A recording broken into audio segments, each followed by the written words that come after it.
स्वामी जी, शरीर को अंदर से गर्म रखने का काम थायराइड ग्लैंड करता है। ये शुरुआत में भी हम समझा रहे थे पूरा मैकेनिज्म ये काम कैसे करता है, लेकिन जब थायरॉक्सिन कम बनता है तो शरीर का सर्दी से लड़ना मुश्किल होने लगता है। बार बार व्यक्ति बीमार पड़ता है और कई बार तो हार्ट अटैक और स्ट्रोक तक की भी नौबत आती है। ऐसे में शरीर को अंदर से गर्म रखने का वो आपका वाला जो हीटर है ना, वो बाकी लोग भी अपने शरीर में कैसे लगा ले, वो आप बताएं। चलो, बिना स्वेटर के अंदर का हीटर कैसे ऑन करना। एक तो सूर्य नमस्कार करना, थोड़ा भुजंगासन करना, दंड बैठक लगाना, और सुबह उठ करके शिला तुलसी, शिलाजीत या थोड़ा केसर मुंह में डाल लेना। और ये कंठामृत और ब्रोनकोम तो बहुत ही ज़बरदस्त है। थोड़ी काली मिर्च, थोड़ा सा लौंग, थोड़ा तुलसी का पत्ता मुंह में डाल लिया और उससे भी हीटर अंदर का ऑन हो जाता है। साथ में मंडूकासन और पवन मुक्तासन, ये तो रोज करने की आदत डालो, ये तो अपने स्वभाव का हिस्सा बना लेना।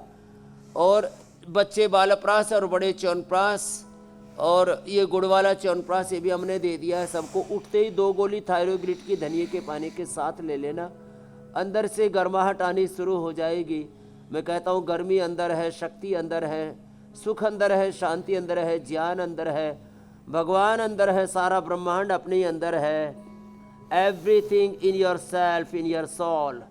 अपने आप को जानो, अपने आप को जगाओ, अपने सामर्थ्य को बढ़ाओ। ये मंडूकासन वज्रासन में बैठ के और योग मुद्रासन में ऐसे देखो, वह पद्मासन में बैठ के ये 2 तो सबको करना है। और ये पवन मुक्तासन, ये सबको करने हैं। और फिर इसके बाद जो ओवरवेट अंडरवेट हो जाते हैं उनको भी बता देते हैं। जो ओवरवेट हो गए उनको तो ये बहुत ज़रूरी है। थायराइड में सबसे ज़्यादातर लोगों का वज़न बढ़ता है और कुछ का वज़न घटता है। वो भी आपने पूरा मैकेनिज्म बता दिया था शुरू में ही, जो है जब थायरोक्सिन कम बनने लगे, थायरोक्सिन ज़्यादा बनने लगे, T3 T4 ओवर एक्टिव हो जाए या अंडर एक्टिव हो जाए, संतुलन ही ज़िंदगी है साहब। संतुलन बिगड़ा तो सारा ताना बाना गड़बड़ा जाता है, लड़खड़ा जाता है।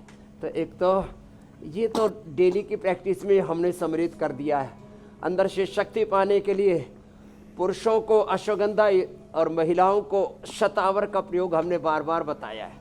ये तो अश्वगंधा शतावर अपने घर में सबको रखना चाहिए, ये बहुत ही अच्छी चीज़ है।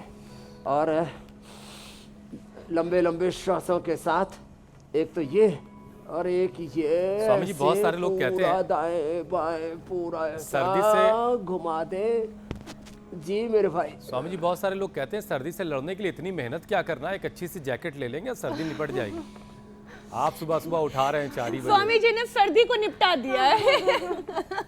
जैकेट वैकेट कुछ कर नहीं पाएगी, जरूरत नहीं है।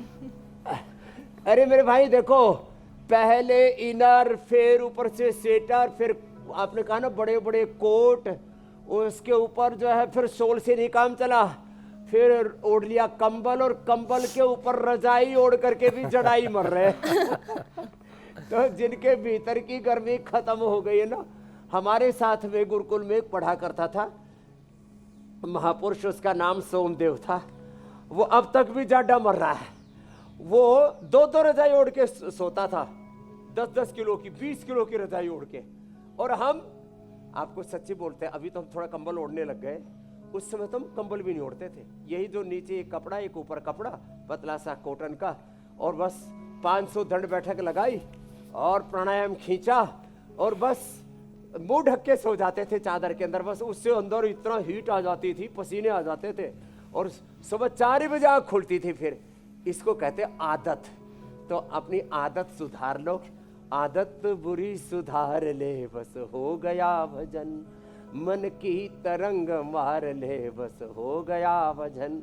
तो ये जो आजकल जो सुबह सुबह रजाई की आरती करते हैं ना, तो स्वामी जी ये बंद करो, नहीं तो जड़ाई मरते रहोगे।